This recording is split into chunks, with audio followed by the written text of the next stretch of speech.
저는 대한예수교 장로회 합동교단의 산하에 있는 총회 세계선교회 GMS 위기관리원 원장인 김정한 선교사입니다.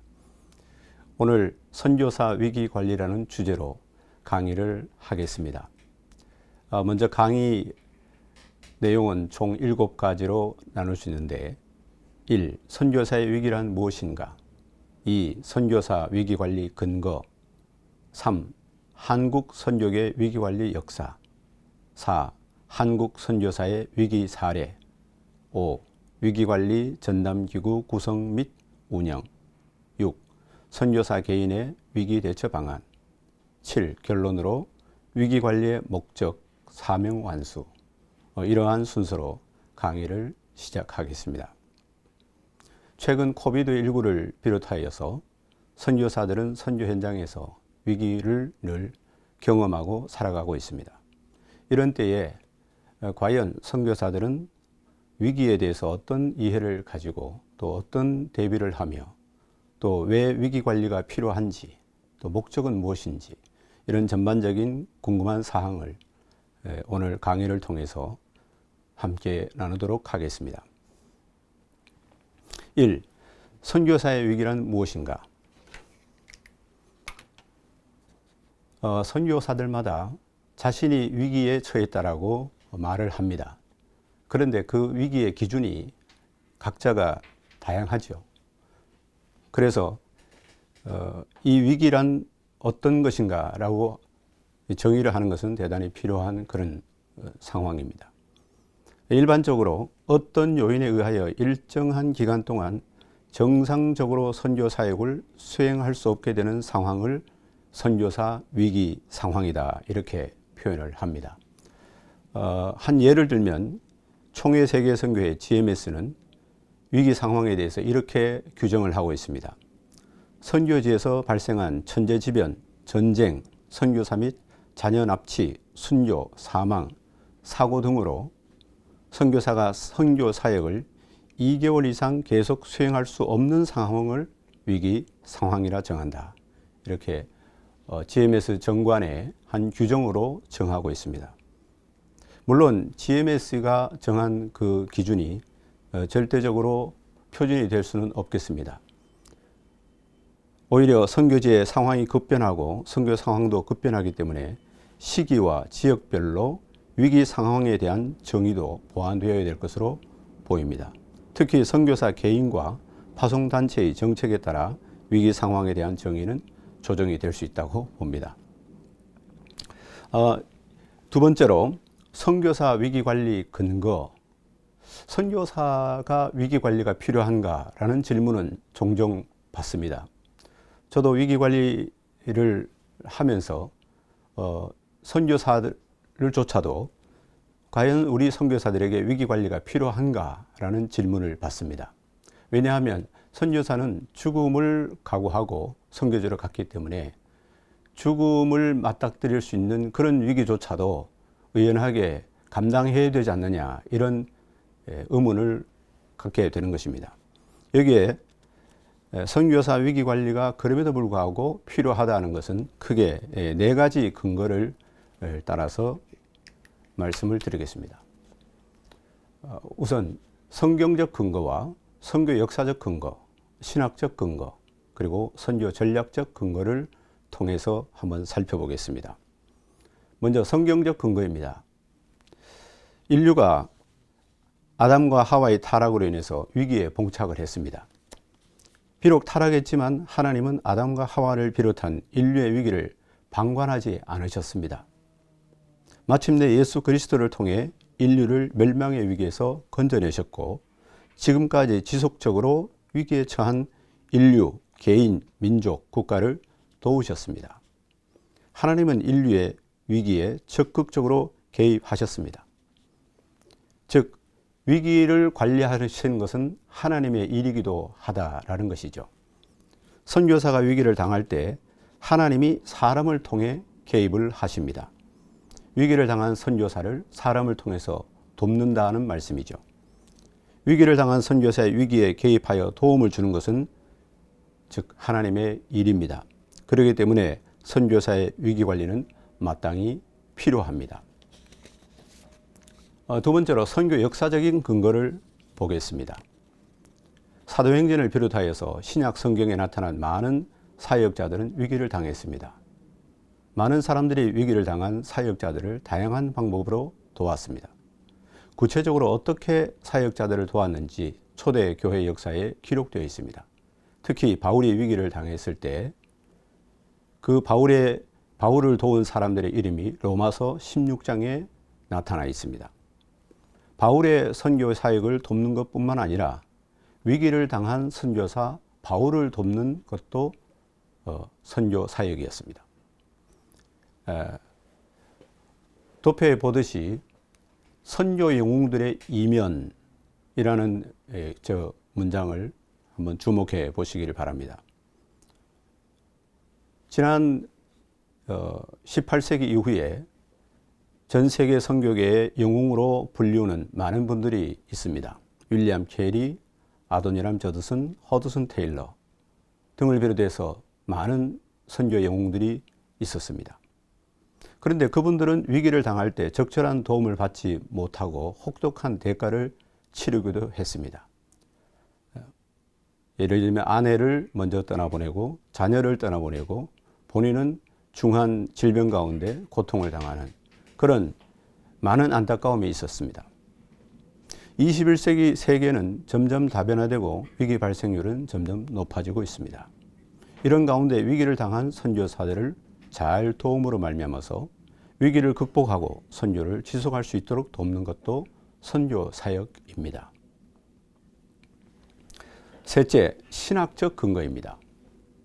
선교사는 하나님의 일을 위해 목숨까지도 바쳐야 하기에 위기를 맞이해도 전적으로 하나님께 맡겨야 한다는 소모의 신학의 관점과 선교사도 하나님께는 천하보다 귀한 한 생명이기 때문에 위기를 당할 때 적절한 도움을 받아야 한다는 생명의 신학 관점이 병립합니다.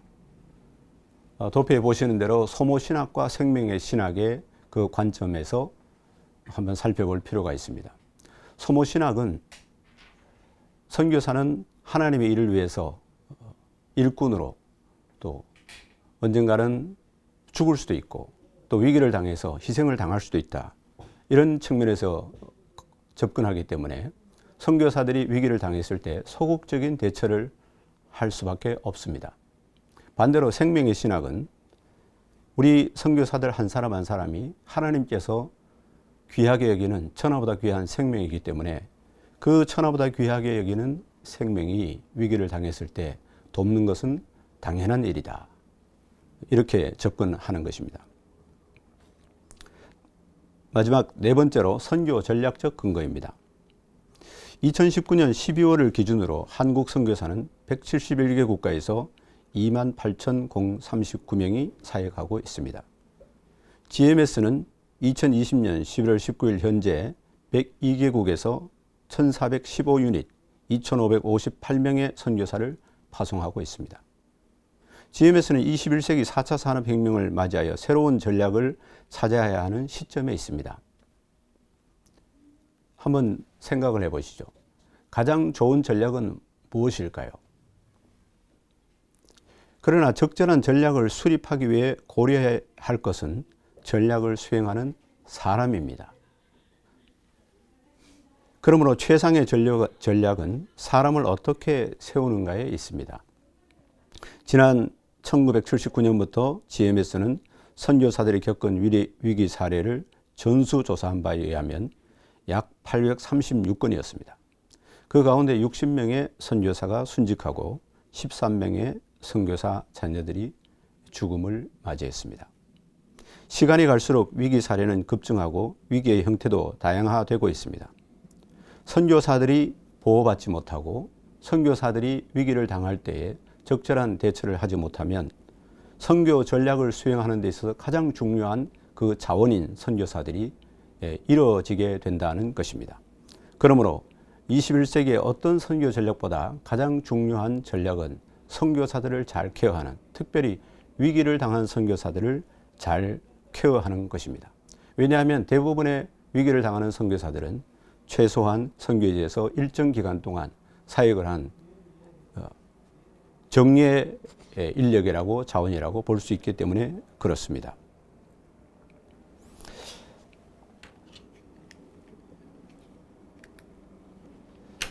다음으로 3. 한국 선교계 위기관리 역사를 살펴보겠습니다.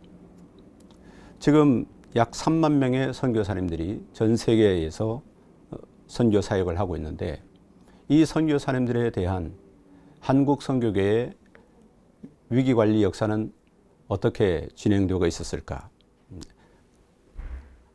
연도별로 90년대, 2000년대, 2010년대, 2020년대 이 네 시대를 간략하게 정리해 보았습니다.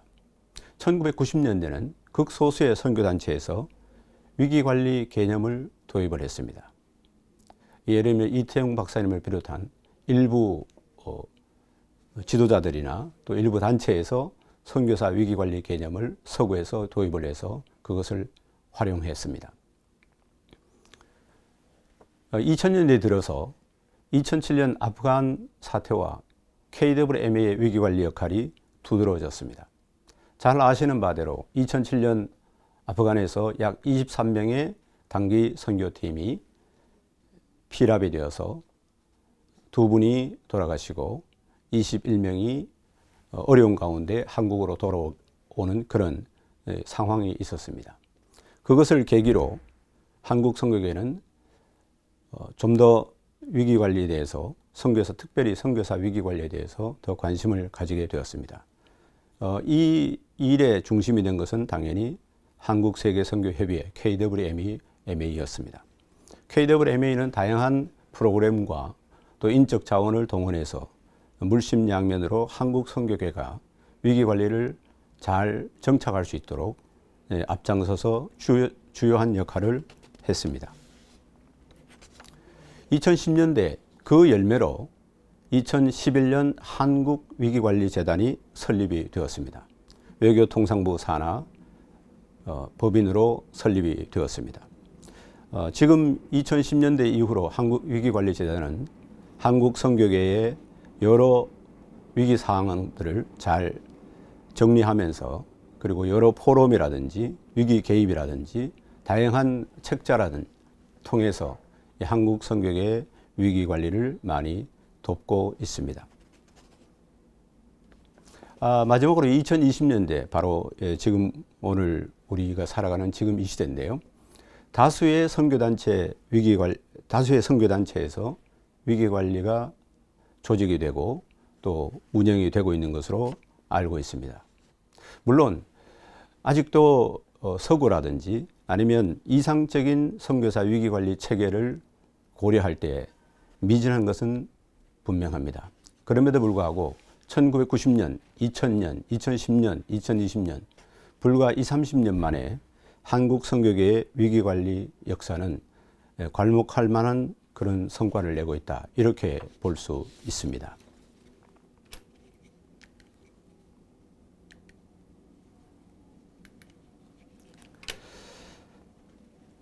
네 번째로, 한국 선교사들은 어떤 위기를 주로 맞고 있는가? 한국 선교사의 위기 사례에 관해서 살펴보겠습니다. 크게 위기는 두 가지로 분류를 합니다. 이 분류는 전문가들의 분류법에 의해서 구분이 좀 차이가 있을 수 있는데, 저는 외적 위기와 내적 위기로 구분해서 말씀을 드리겠습니다. 외적 위기라는 것은 외부에서 돌발적으로 어떤 요인이 있음으로 말미암아서 발생하게 되는 위기입니다. 대표적으로 자연재해, 교통사고라든지 각종 사고가 여기에 해당되겠습니다. 내적 위기는 반대로 점진적으로 발생하는 위기입니다. 처음에는 위기인 것처럼 당연히 느껴지지 않았는데 시간이 지남에 따라서 점점점 그 상황이 악화되어서 위기 상황이 되는 것이죠. 예를 들면 암을 비롯한 이런 질병들이 여기에 해당이 되겠습니다. 한국 선교사들에게 발생한 위기의 유형을 살펴보기 위해서 부득이하게 저는 총회 세계 선교회 통계를 표본으로 제시하고자 합니다. GMS는 지난 1979년 이집트에서 한 선교사님이 교통사고를 당해 순직한 것을 기점으로 선교사들이 겪은 위기 사례를 전수조사하였습니다. 1979년부터 2020년 12월 현재까지 발생한 위기는 약 836건입니다. 여기에서 최근에 발생한 코로나19 혹은 코비드19의 사례는 포함시키지 않았습니다.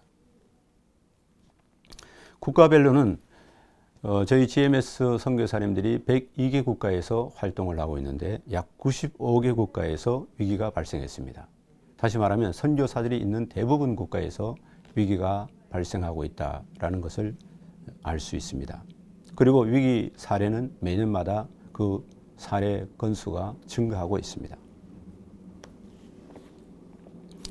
앞에서 말씀드린 대로 위기의 유형을 크게 외적 위기와 내적 위기로 구분한다고 했는데, 여기에서 GMS 같은 경우에 약 836건의 위기 가운데 외적 위기와 내적 위기의 비율은 50대 50입니다. 그리고 외적 위기 중에 가장 많이 발생한 것은 종교 제재로 인해 철수한 사례입니다. 다시 말하면 추방을 당한 사례가 많죠. 그리고 내적 위기에서 가장 많은 위기 사례는 질병으로 인한 것입니다. 암이라든지 각종 중질환으로 인해서 선교사들이 2개월 이상 사역을 못하게 되는 그런 사례가 가장 많이 발생을 했습니다. 이 두 가지 상황을 볼 때 앞으로 지금 이 강의를 듣고 있는 여러분들이나 또 선교단체의 관계자들은 외적 위기, 내적 위기, 그리고 가장 많이 발생하는 한국 선교사들에게서 가장 많이 발생하는 이 위기에 대해서 선제적으로 어떤 조치를 취해야 될까? 예를 들면 외적 위기 가운데 가장 많은 비율을 차지한 종교 제재로 인한 철수, 추방은 제한 접근 지역에서 많이 발생하기 때문에, 즉 외국인들이 선교를 자유롭게 할 수 없는 지역에서 발생하기 때문에 이런 지역에서 선교사들이 추방의 위기를 당하지 않도록 선제적인 대처를 하는 것은 매우 중요한 전략이라고 하겠습니다. 또 하나, 내적 위기에서 가장 많이 발생하는 질병으로 인한 위기, 이것 또한 선제적인 조치가 필요하다고 생각을 합니다. 예를 들면 선교사님들이 과도한 사역이라든지 건강을 돌아보지 않는 그런 생활 습관이라든지 이런 것들을 조율함으로 말미암아서 선교사님들이 육체적으로도 건강하게 사역을 잘할 수 있도록, 건강의 위기가 발생하지 않도록 준비하는 것은 매우 필요하다고 하겠습니다.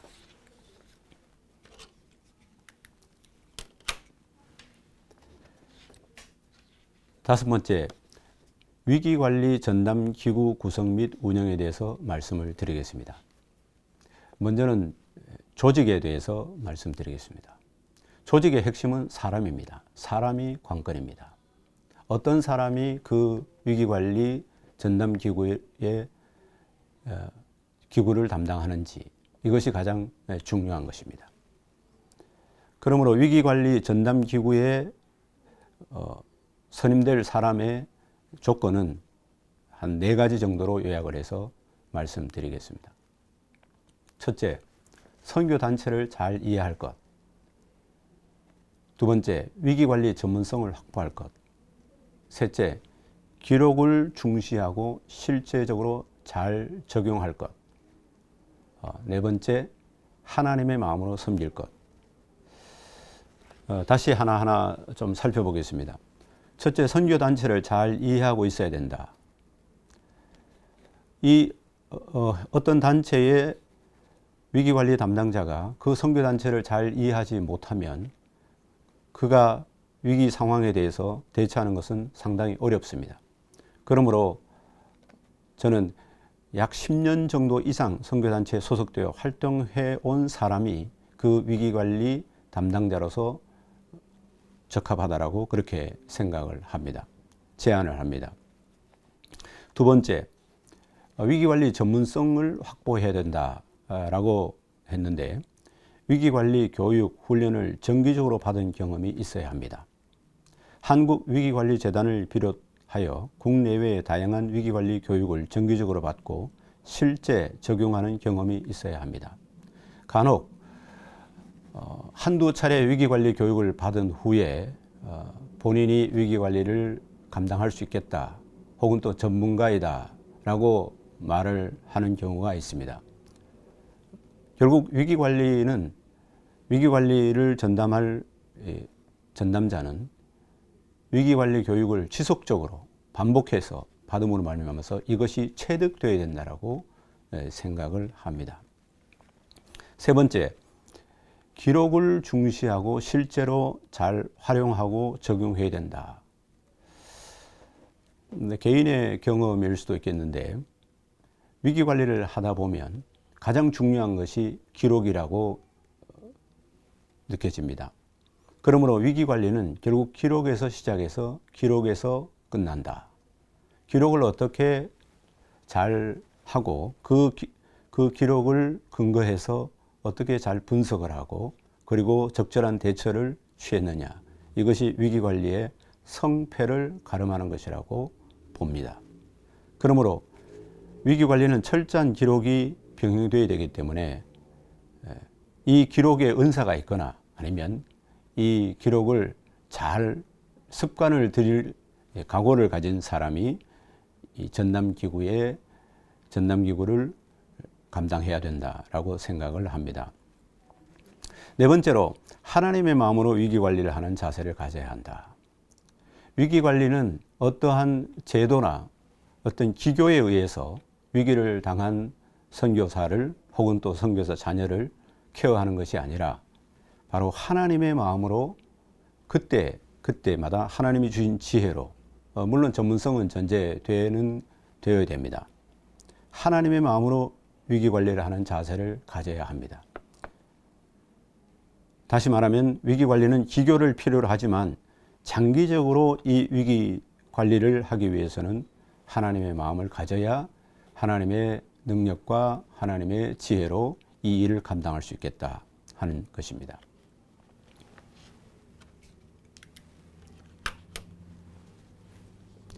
두 번째로는 위기관리 전담기구 운영에 대해서 말씀을 드리겠습니다.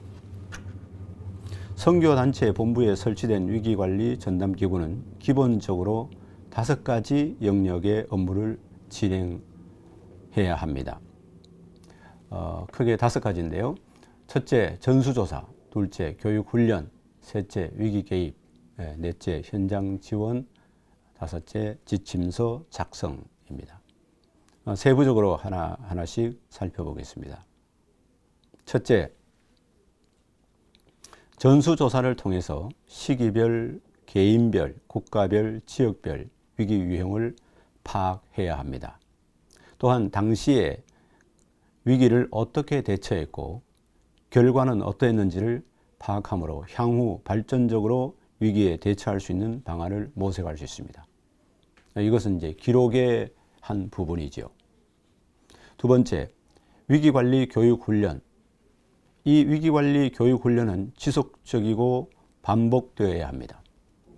위기관리 교육에 있어서 어떤 특정인에게 단회적으로나 일부분의 교육을 하는 것이 아니라 위기관리 대상과 범위에 따라서 각 지역별, 심지어는 종족, 종교, 정치, 기후, 치안 등 특성에 맞는 위기관리 교육이 진행되어야 됩니다. 교육에 필요한 과목을 지속적으로 연구하고 개발하여 시행해야 되겠죠. 교육 대상도 선교사뿐만 아니라 선교훈련생, 후보생이죠. 그리고 선교사라고 할지라도 연차별로 구분해서 선교 교육이 위기관리 교육이 필요합니다. 이 외에도 선교단체 본부에 있는 스태프들, 그리고 선교사를 파송하고 있는 파송교회와 후원자, 그리고 혹시 이사회가 구성되어 있다면 이사 등이 이 위기관리 교육을 받아야 합니다.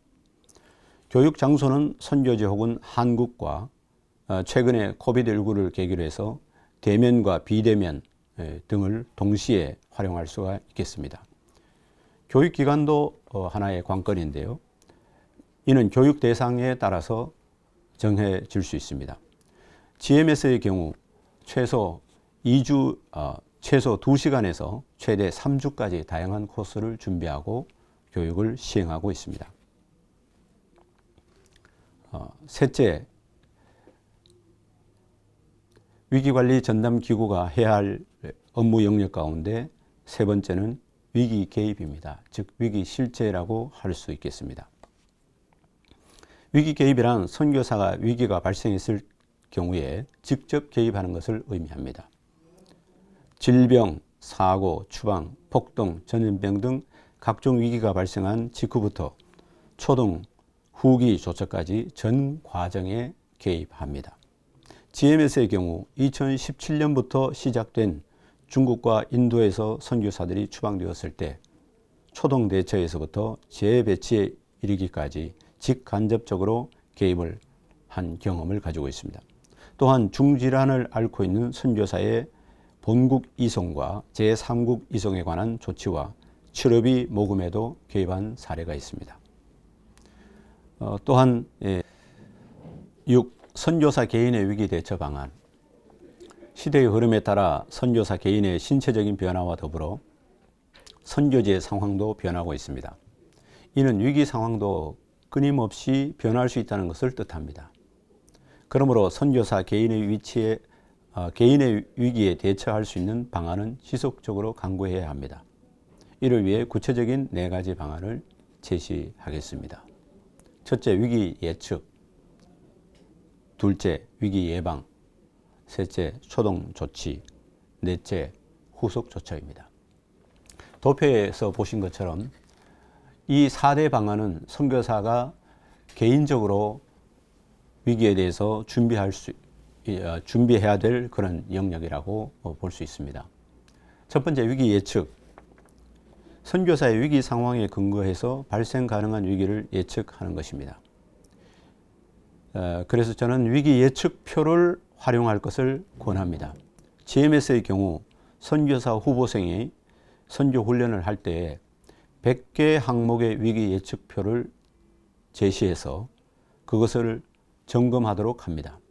그 선교사 후보생이 앞으로 갈 선교지, 그리고 누가 가며 그것의 기후는 어떻고 종교적인 상황은 어떤지, 이런 100가지 항목을 점검을 해봄으로 말미암아서 본인이 앞으로 어떤 위기가 예측되는지를 알 수 있도록 돕습니다.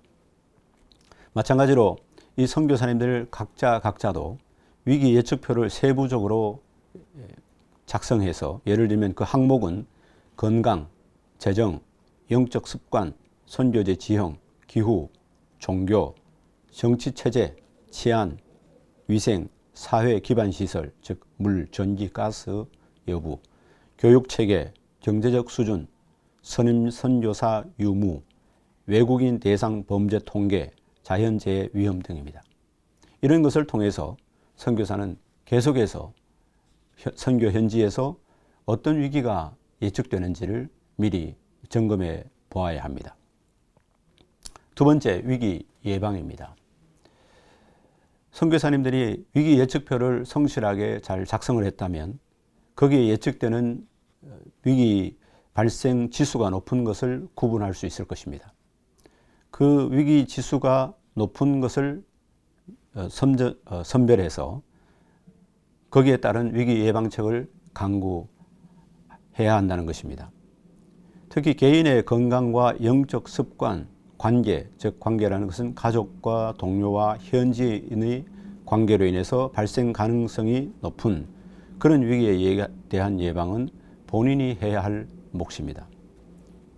반대로 정치적인 변화나 천재지변, 사회 치안 불안, 종교 제재로 인해 발생할 가능성이 있는 위기에 대해서는 개인이 감당하기 어렵습니다. 이러한 위기는 다른 선교사나 또 파송교회, 파송단체 혹은 현지 선교사회, 한인회, 대사관, 그리고 외국 선교사 단체들과 연계해서 효율적인 예방책을 강구해야 합니다.